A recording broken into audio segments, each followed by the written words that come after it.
Hello friends, आप लोगों का स्वागत है आज मेरे चैनल में। आज मैंने जिस तरह आप लोगों को बताया था कि मैं डिटेल में आप लोगों को सिखाऊंगा कि कोर्स सिलेक्शन कैसे करना है, आप लोगों को अपना पीएल लेटर कैसे अप्लाई करना है, और आप लोगों को मैं आज बताऊंगा आपकी एप्लीकेशन प्रोसेस।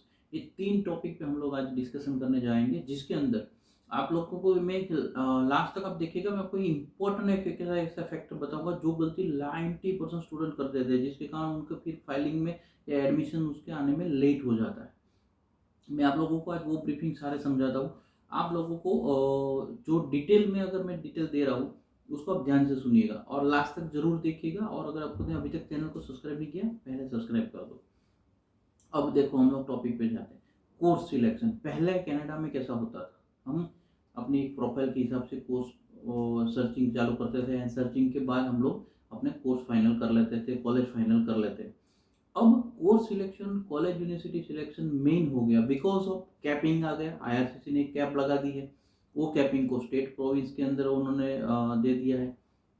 स्टेट और प्रोविंस ने कॉलेज और यूनिवर्सिटीज़ को अलग अलग वे पे, किसी ने रेप्यूटेशन के ऊपर, तो किसी ने उनके हाउसिंग की फैसिलिटी कैसी है उसके रिगार्डिंग उनको कैपिंग बांटे हैं।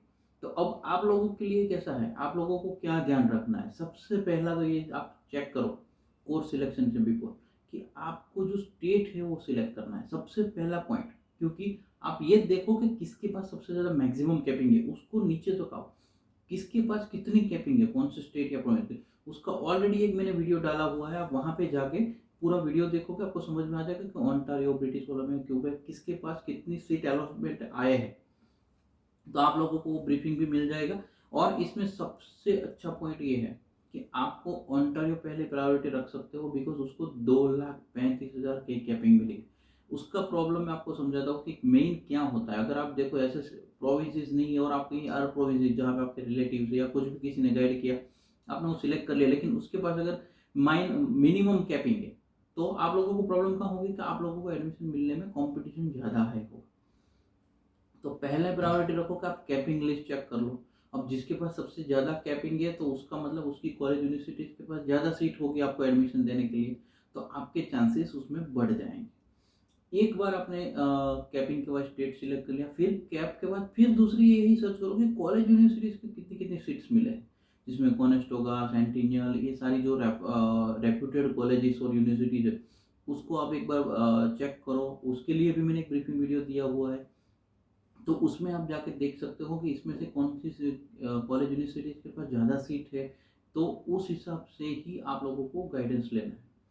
अब एक बार आपने ये सब फाइंड कर लिया, देन फिर आप अपनी एप्लीकेशन लगाते हो।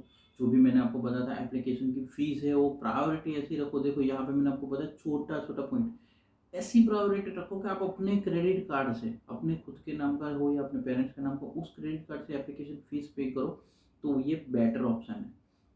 दूसरा की फैक्टर, कभी कभी कुछ कॉलेज यूनिवर्सिटीज़ के अंदर एप्लीकेशन फ़ीस नहीं होते हैं, तो स्टूडेंट्स क्या करते हैं, हाँ मेरा एप्लीकेशन लगा दो, क्यों फीस नहीं है ना, लगा दो। ऐसा नहीं है।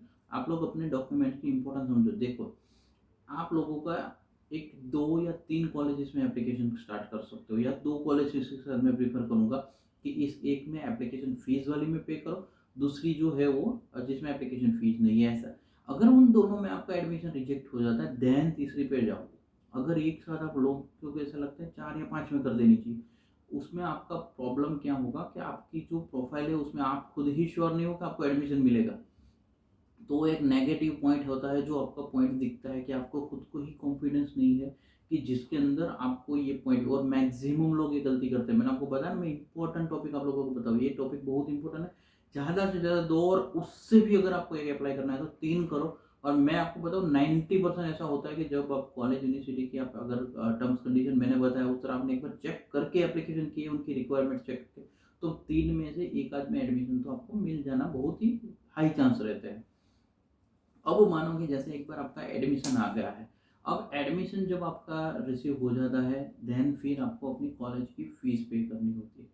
कॉलेज की फ़ीस पे करने के बाद जैसे ही आपके पास अपना admission LOA letter, letter of acceptance आता है, उसके साथ ही अब नेक्स्ट इनटेक के थ्रू क्या हो सकता है कि जैसे अलग अलग कॉलेजेस की और अलग अलग प्रोविंसेस की PL letter, provisional attestation letter जो है, उसकी जो प्रोसेस होती है वो डिफरेंट वे पे प्रोसेस रहती है। तो जैसे कि मैं आपको बताऊँ, कुछ कॉलेज यूनिवर्सिटी क्या करती है, स्टूडेंट को डायरेक्ट लिंक मेल कर रही है, तो आप वहाँ जाके क्लिक कर सकते हो। कुछ कॉलेज यूनिवर्सिटीज़ के अंदर जैसे आपको डायरेक्टली अप्लाई करना है एक फॉर्म भर के, वो आप अपनी कॉलेज या यूनिवर्सिटी, कुछ कॉलेज यूनिवर्सिटीज़ खुद भी करके देगी। तो आप लोगों को जो रिक्वायर्ड डॉक्यूमेंट्स है वो उनको प्रोवाइड करने हैं, एंड देन आपका जो एप्लीकेशन लेटर के बाद आपका जो प्रोविजनल अटेस्टेशन लेटर है वो एक बार आता है। और इसके पैरेलली मैंने आपको बताया जीआईसी करके रखना। अब जीआईसी आपने जैसे ले रखा है, उसके बाद आपको मेन चीज़ है, मैं आपको बताऊँ, जब आप इमिग्रेशन की फाइल लगाते हो तब आपका एक मेडिकल, आपकी फ़ोटो में भी लोग बहुत गलती करते हैं। एक फ़ोटो कैसे आपको लगवानी है, आपका मेडिकल आपको कहाँ से करवाना है, और आपको अपनी आईआरसीटी की फ़ाइल जो लगानी है उसमें कौन से डॉक्यूमेंट्स लगेंगे।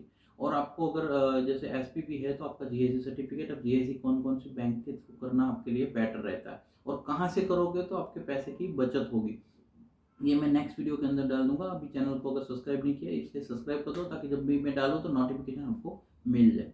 Thank you so much. जय हिंद, जय